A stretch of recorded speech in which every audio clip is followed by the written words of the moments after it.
Breaking news చూస్తున్నాం. కమ్మ అంటే అమ్మ లాంటిదని తెలంగాణ సీఎం రేవంత్ రెడ్డి వ్యాఖ్యానించారు. హైదరాబాద్ హెచ్ఐసిసిలో ఏర్పాటు చేసిన కమ్మ గ్లోబల్ సమ్మిట్లో ముఖ్య అతిథిగా ఆయన హాజరయ్యారు. మట్టి నుంచి బంగారం తీయగలిగే శక్తి కమ్మవారికి ఉందని, సారవంతమైన నేల, సమృద్ధిగా నీరు ఎక్కడుంటే అక్కడ కమ్మ సోదరులు ఉంటారని సీఎం అభివర్ణించారు. 10 మందిని ఆదుకునే గుణం ఉన్నవారు కమ్మవారిదంటూ ప్రశంసలు గుర్తించారు. తాను ఎక్కడున్నా కమ్మ సామాజిక వర్గం తనని ఆప్యాయంగా చూసుకుంటుందన్నారు రేవంత్. అలానే ఎన్టీఆర్ అంటే ఒక బ్రాండ్ అంటూ కొనియాడారు సీఎం.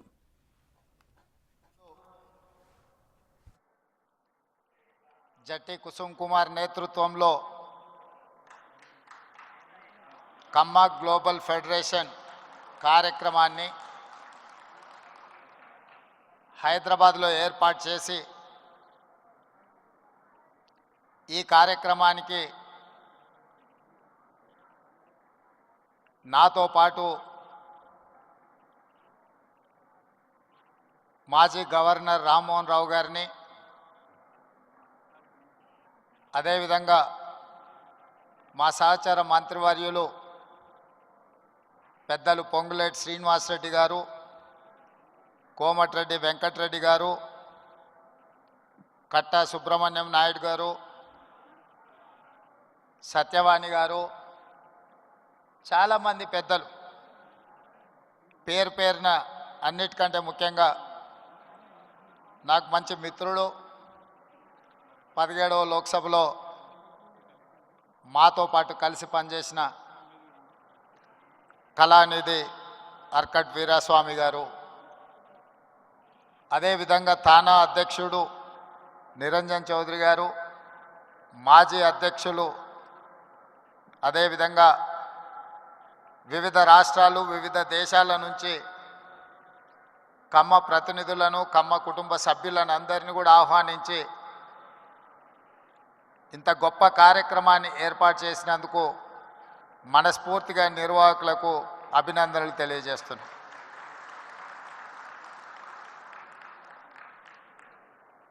వాస్తవంగా ఈ కార్యక్రమం ఆలోచన 2 సంవత్సరాల క్రితమే రూపుదాల్చింది. నేను మిత్రుడు కుసుమ్ కుమార్కి 2023 కంటే ముందే ఈ కార్యక్రమాన్ని ఏర్పాటు చేయాలి అని చెప్పిన అది కార్యరూపం దాల్చలేదు. ఆ తర్వాత ఎన్నికల తర్వాత జరిగిన పరిణామాలు, ఆ తర్వాత ఖచ్చితంగా ఈ కార్యక్రమాన్ని ఏర్పాటు చేయాలి అని తలంపుతో 90 రోజుల్లోనే ఇంత పెద్ద కార్యక్రమాన్ని ఏర్పాటు చేసి ఇంత విజయవంతంగా నిర్వహించినందుకు మనస్ఫూర్తిగా నిర్వాహకులకు అభినందనలు తెలియజేస్తాను.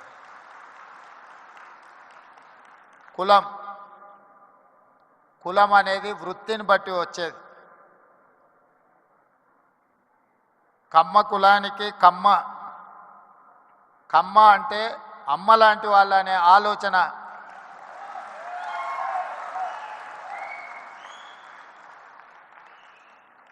అమ్మ అంటే ఆకలి మీద వచ్చిన ఏ కొడుకునైనా ఎవరినైనా కడుపు చూస్తుంది, ఆకలితో ఉన్నాడేమో ఏమైనా పెడదాము అని.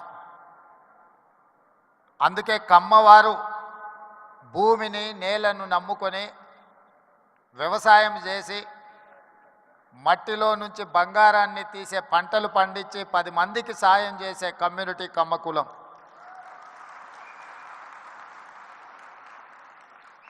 అందుకే ఒక సినిమాలో కొండ మీద అమ్మోరు, కొండ కింద కమ్మోరు అని అన్నారు.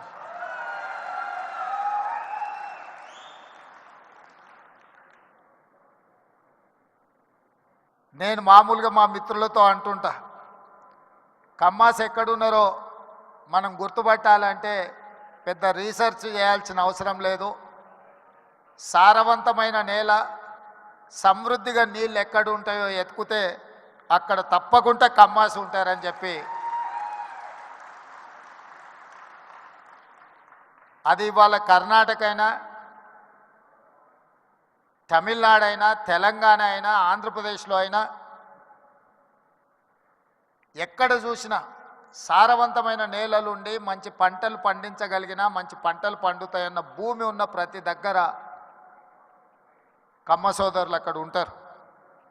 వాళ్ళ ఆలోచన ఎప్పుడు కష్టపడాలి, పంటలు పండించాలి, 10 మందికి ఉపయోగపడాలి, 10 మందిని ఆదుకునే ఆలోచన చెయ్యాలి అనేదే ఆ సామాజిక వర్గ నేపథ్యం. అదేవిధంగా నాకున్న సంబంధాలు కానీ లేకపోతే నాకున్న సన్నిహిత సంబంధాల గురించి నేను పెద్దగా చెప్పాల్సిన అవసరం లేదు. ఎందుకంటే నేను ఎక్కడున్నా నన్ను ఎట్లా అభిమానిస్తారో మిత్రుడు ఎరపతినేని శ్రీనివాసరావు గారు ఈ వేదిక మీద నుంచి మాట్లాడిన దాన్ని బట్టి నేను ఎక్కడున్నా ఏ వేదిక మీద ఉన్నా కమ్మ సామాజిక వర్గం నన్ను ఎంత అభిమానంతో చూసుకుంటుందో ఎరపతినేని శ్రీనివాసరావు గారి మాటలు వింటే మిగతా అందరికీ అర్థమవుతుంది. అదేవిధంగా సత్యవాణి గారు ఒక మాట అన్నారు. వారు మాట్లాడుతుంటే అనర్గళంగా ఏ పేపర్ చూడకుండా వారి ఉపన్యాసం వినాలి అని అనిపిస్తుంది అని. అది ఎక్కడి నుంచో కాదు, ఎన్టీఆర్ లైబ్రరీలో నేర్చుకున్న చదివే ఈరోజు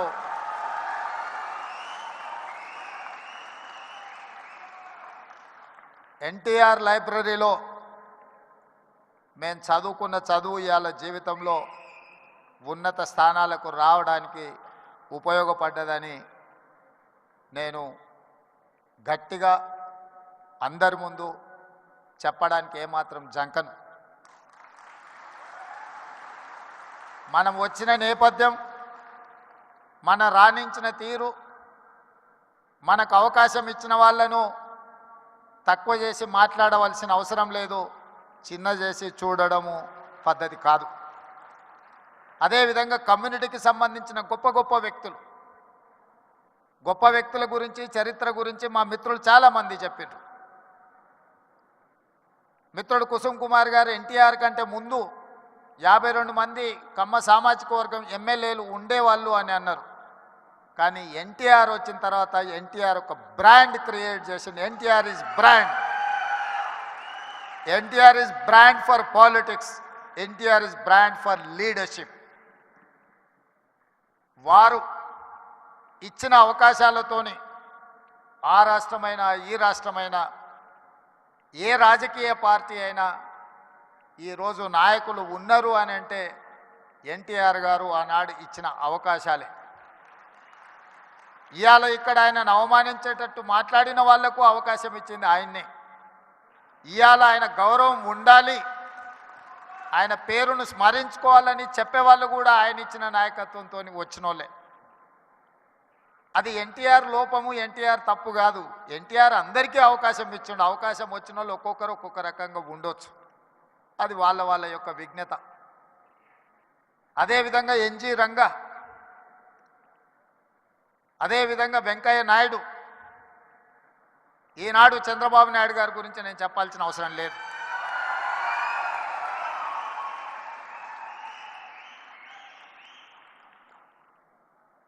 ఈ దేశంలో కాంగ్రెస్ పార్టీకి ఎదురే లేదు. బలమైన నాయకురాలుగా శ్రీమతి ఇందిరాగాంధీ గారిని ఎదుర్కొనే వాళ్ళే లేరు. అంత బలమైన నాయకత్వాన్ని అందిస్తున్నప్పుడు ఎన్టీ రామారావు గారు ప్రవేశపెట్టిన సంకీర్ణ రాజకీయాలే ఇవాళ దేశాన్ని ఏలుతున్న వాళ్లకు అవకాశాలు ఇచ్చినాయన్న సంగతి మరవకూడదు. రామ్మోహన్ రావు గారికి గుర్తుండి ఉండాలి, ఆనాడు తెలుగుదేశం భారతీయ జనతా పార్టీ పొత్తులో భాగంగా దేశంలో 2 సీట్లు బీజేపీ గెలిస్తే హనుమకొండ నుంచి పివి నరసింహారావు గారిని ఓడించిన బీజేపీ జంగారెడ్డి గారు తెలుగుదేశం మద్దతుతో గెలిచారు. దేశంలో 2 సీట్లు బీజేపీ గెలిచిన రోజు 1 సీటు గుజరాత్లో గెలిస్తే 2వ సీటు తెలంగాణలో తెలుగుదేశం పార్టీ ఎన్టీ రామారావు గారి మద్దతుతో గెలిచింది. నేషనల్ ఫ్రంట్ కావచ్చు, యునైటెడ్ ఫ్రంట్ కావచ్చు, ఎన్డీఏ కావచ్చు, ఎప్పుడెప్పుడు అధికారంలోకి వచ్చినా అప్పుడప్పుడు ఎన్టీఆర్ ఆలోచన సంకీర్ణ రాజకీయాలే ఈరోజు వాళ్ళందరూ కూడా అధికారంలో ఉండడానికి అవకాశం వచ్చింది. అందుకే ఈరోజు మిత్రులారా, మీరు రాణించే విషయం వ్యవసాయం నుంచి డాక్టర్లుగా, లాయర్లుగా, ఐటీ నిపుణులుగా అమరావతి నుంచి సిలికాన్ వ్యాలీ వరకు మీ కృషిని ఎవరు కాదనలేరు. ఇవాళ సత్యనాదెన్ల నుంచి మొదలు పెడితే చాలామంది కొత్తగా వచ్చే పెద్ద పెద్ద మల్టీనేషనల్ కంపెనీలో సీఈఓలుగా మన వాళ్ళు చాలామంది ఉన్నారు. సరే, అమెరికాలో ఇక్కడ బహిరంగ సభ పెట్టిన దానికంటే పెద్ద ఎత్తున మా తానా సోదరులు సభలు పెడుతుంటారు ప్రతి 2 సంవత్సరాలకు. తప్పకుండా ఇప్పటివరకు ఎప్పుడూ నేను వెళ్తూనే కలుస్తూనే వస్తున్నా. అయితే ఈ సమావేశం కమ్మ గ్లోబల్ ఫెడరేషన్ ఒక మంచి సాంప్రదాయాలకు సమాజానికి ఉపయోగపడే విధంగా ఈ హైదరాబాదు నగరాన్ని విశ్వనగరంగా మార్చడానికి అవసరమైన ప్రణాళికలలో మీరు భాగస్వామ్యం రాష్ట్ర ప్రభుత్వం మిమ్మల్ని ఆహ్వానిస్తుంది. మీలో ఉన్న నిపుణులను, మీలో ఉన్న నైపుణ్యాన్ని అన్ని రకాలుగా ప్రోత్సహించడానికి తెలంగాణ రాష్ట్ర ప్రభుత్వం సంసిద్ధంగా ఉంది. ఎలాంటి భేషజాలు అక్కర్లేదు. హైదరాబాదు నగరం ప్రపంచంతో పోటీ పడాలంటే ప్రపంచంలో రాణించిన కమ్మ సోదరులకు ఇక్కడ అన్ని రకాల అవకాశాలు కల్పించడానికి మా ప్రభుత్వం సిద్ధంగా ఉన్నది అని చెప్పి నేను ఈ వేదిక మీద నుంచి విజ్ఞప్తి చేస్తున్నా. మాకు భేషజాలు లేవు.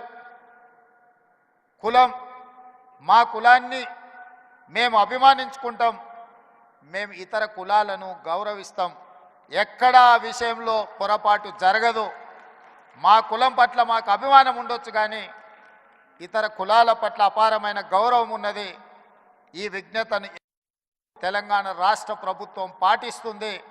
మా మిత్రుడు శ్రీనివాసరెడ్డి గారైనా, మా సోదరుడు కోమటిరెడ్డి వెంకటరెడ్డి గారైనా మేము ఈ సూత్రాన్ని ఎప్పుడు అమలు చేస్తూనే ఉంటాం. తెలంగాణ రాష్ట్రంలో వివక్ష ఉండదు. తెలంగాణ రాష్ట్రంలో మీ కష్టానికి గుర్తింపు ఉంటుంది, మీకు అవకాశాలు ఉంటాయి. అదేవిధంగా ఈరోజు ఈ నగరం రాణించాలి అని అంటే పెట్టుబడులు రావాలి, పరిశ్రమలు పెరగాలి, దానికి అవసరమైన అనుమతులు ఇవ్వాలి. ప్రపంచంలో నిరసన తెలపడం అనేది ప్రాథమిక హక్కు. పన్నులు కడుతున్న ప్రాంతంలో ఎవరైనా తమకు నచ్చనప్పుడు, తమకు నచ్చని కార్యక్రమాలు ప్రపంచంలో జరుగుతున్నప్పుడు నిరసన తెలపడం అనేది, నిరసన తెలపడానికి అవకాశం ఇవ్వడం అనేది ప్రభుత్వాల బాధ్యత.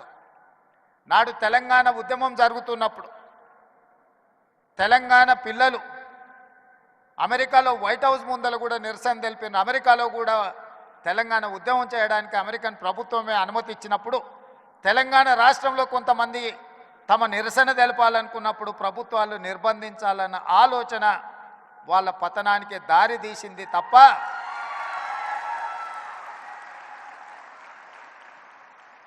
నిరసన అనేది one of the format of democracy. ప్రజాస్వామ్యంలో అది కూడా ఒక పద్ధతి. ఆ పద్ధతిని మేము నియంత్రిస్తాం, నిర్బంధిస్తాము అని అంటే దాని ఫలితాలు ఎట్లుంటాయో డిసెంబర్ 3, 2023 నాడు చూసారు.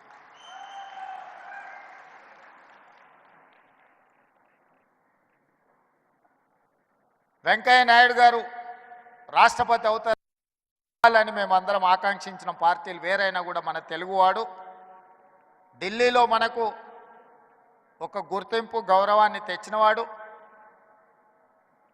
జైపాల్ రెడ్డి గారు, వెంకయ్య నాయుడు గారు జంట కౌలు లాంటోళ్ళు. వసంత నాగేశ్వరరావు గారు ఉన్నారు, వారికి జైపాల్ రెడ్డి గారి కుటుంబంతో ఉన్న సంబంధాలు, అనుబంధం నేను ప్రత్యేకంగా చెప్పాల్సిన పని లేదు. ఇప్పుడు ఢిల్లీలో నాయకత్వ లోపం కనిపిస్తున్నది. వెంకయ్య నాయుడు, జైపాల్ రెడ్డి గారు, అంతకంటే ముందు పివి నరసింహారావు గారు లాంటి, ఎన్టీ రామారావు గారు లాంటి నాయకులు తెలుగు రాష్ట్రాల నుంచి మన వాళ్ళు అక్కడ ఉంటే ఈరోజు జాతీయ స్థాయిలో మనకు కొట్టొచ్చినట్టుగా నాయకత్వ లోపం కనిపిస్తున్నది. మనందరం ఆలోచన చేయాల్సిన సందర్భం వచ్చింది. కులానికి, ప్రాంతానికి అతీతంగా మన తెలుగువారి యొక్క నాయకత్వం, తెలుగువారి యొక్క అభివృద్ధి కోసం పనిచేసే బలమైన నాయకత్వాన్ని ఢిల్లీలో మళ్ళీ రాణించాలి. అలా రాణించే నాయకులు ఎవరున్నా ప్రోత్సహించాలన్న ఆలోచన ఈ వేదిక మీద నుంచి మనందరం కూడా నిర్ణయం తీసుకోవాల్సిన అవసరం ఉన్నది.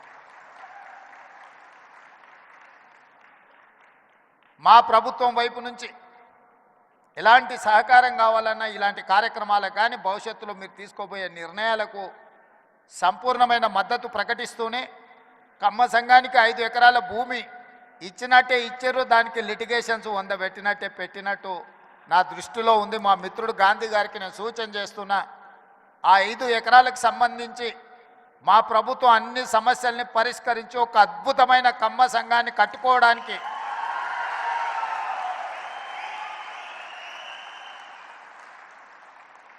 వేదిక మీద సివి రావు గారు ఉన్నారు. అమీర్పేట చౌరస్తాలో ఎప్పుడు చూసినా కమ్మ సంఘం సివి రావు గారు కనిపిస్తూనే ఉంటారు.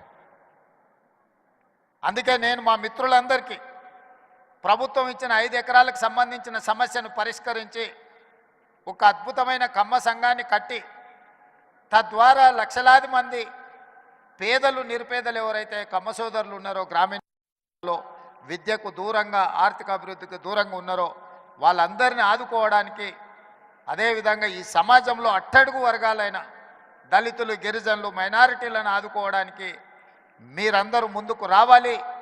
ఆ సంఘం భూ సమస్యను పరిష్కరించడమే కాకుండా నిర్మాణానికి అవసరమైన సహకారాన్ని మా రాష్ట్ర ప్రభుత్వం అందిస్తుంది అని చెప్పి ఈ కేజీఎఫ్ వేదిక మీద నుంచి మీకు అందరికీ నేను మాట ఇస్తున్నా. దీనికి సంబంధించిన భవిష్యత్ కార్యాచరణ కుసుమ్ కుమార్ గారు, గోపి మన గాంధీ గారు వీళ్ళందరూ కలిసి ముందుకు వస్తే ఈ సమస్యల్ని రాష్ట్ర ప్రభుత్వం భూమికి సంబంధించిందంటే రెవెన్యూ మంత్రి గారిని కూడా అందుకే ఎంబడే తెచ్చిన వారే పరిష్కరిస్తారు. రెవెన్యూ మంత్రి గారు ఇతర సమస్యలు ఏమన్నా ఉంటే మున్సిపల్ అనుమతులకు సంబంధించింది ఉంటే ఆ శాఖ నా దగ్గరనే ఉంది. నిర్మాణానికి నిధులు కావాలంటే R&B శాఖ వెంకటరెడ్డి గారు ఇక్కడనే ఉన్నారు. కాబట్టి ఏ సమస్య అయినా అక్రాస్ ద టేబుల్ మీకు పరిష్కరించే బాధ్యత మాది. ఈ కార్యక్రమం బాగా జరగాలి, భవిష్యత్తులో ఇంకా పెద్దగా ఎదగాలి, 10 మందికి ఉపయోగపడాలి. ఏ విధంగా అయితే మీ పెద్దలు, మీ తాతలు, ముత్తాతలు 10 మందికి పట్టెడు అన్నం పెట్టినరో, భూమిని నమ్ముకొని ఉన్నారో, ఆ భూమిని, సొంత ఊరును మరవకండి. 10 మందికి సాయం చేసే ఆలోచన, 10 మందికి ఉపయోగపడాలన్న మీ డిఎన్ఏలో ఉన్న సహజ లక్షణాన్ని కోల్పోవద్దని చెప్పి మా మిత్రులందరికీ సూచన చేస్తున్నా. మీరు ఎంతెంత ఎదిగినా 10 మందికి సహాయం పడ్డప్పుడే మీరు ఈ సామాజిక వర్గానికి న్యాయం చేసిన వాళ్ళు అవుతారు. సహాయం చేయకుండా మీరు దూరంగా ఉంటే మీరు సమాజానికి దూరం కాదు, సమాజానికి మీరు దూరమైనట్టుగా ఉంటుంది. మీ సహజ లక్షణమైన 10 మందికి సహాయం చేసే ఆలోచనను ఇంకా పెంచుకోవాలి అని చెప్పి తెలియజేస్తూ మనస్ఫూర్తిగా మరొకసారి అభినందనలు తెలియజేస్తూ సెలవు తీసుకుంటున్న మిత్రులు.